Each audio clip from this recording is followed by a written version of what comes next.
आइए बढ़ते हैं बहुत ही मजेदार से चिकन पुलाव की रेसिपी की तरफ। 1 केजी ऐड किया है चिकन और 1.5 केजी लिए हैं हमने राइस। चिकन की यखनी तैयार कर लेंगे। 1 पोथी लहसुन ऐड करेंगे, 3 से 4 इंच अदरक और 2 अदद प्याज। यखनी में 7 गिलास पानी ऐड करेंगे। 2 टेबल स्पून ऐड किया है साबुत धनिया एंड सौंफ। चिकन बहुत जल्दी गल जाता है तो चिकन को 10 मिनट पकाने के बाद हमने निकाल लिया है। राइस को हम 20 से 25 मिनट के लिए भिगो कर रख देंगे। हाफ केजी से थोड़ा सा कम ऑयल ऐड करेंगे। साबुत गरम मसाला ऐड करेंगे। 6 अदद बड़ी प्याज फ्राई करने के बाद आधी प्याज को निकाल लेंगे ताकि दम के वक्त ऐड कर सके।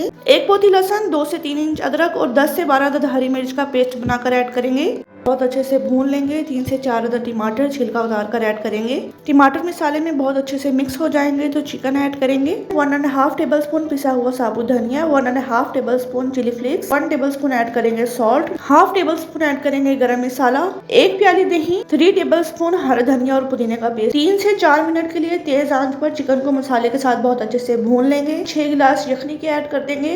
यखनी में उबाल आ जाएगा, चावल ऐड कर देंगे। 1 अदद बारीक कटी हुई गाजर और थोड़ी सी किशमिश को हल्का सा फ्राई कर लेंगे। 5 मिनट बाद चेक करेंगे, चावलों को मिक्स करेंगे। चावलों के ऊपर फ्राई की हुई गाजर और किशमिश ऐड करेंगे। फ्राई प्याज जो हमने निकाली थी उसको भी ऐड कर देंगे। देगची के नीचे तवा ऐड करेंगे और आंच को लो टू मीडियम कर देंगे। 15 मिनट बाद चेक करेंगे, जितना खिला खिला और मजेदार चावल बनकर तैयार हुआ है। ये थी हमारी सिंपल से यखनी पुलाव की रेसिपी।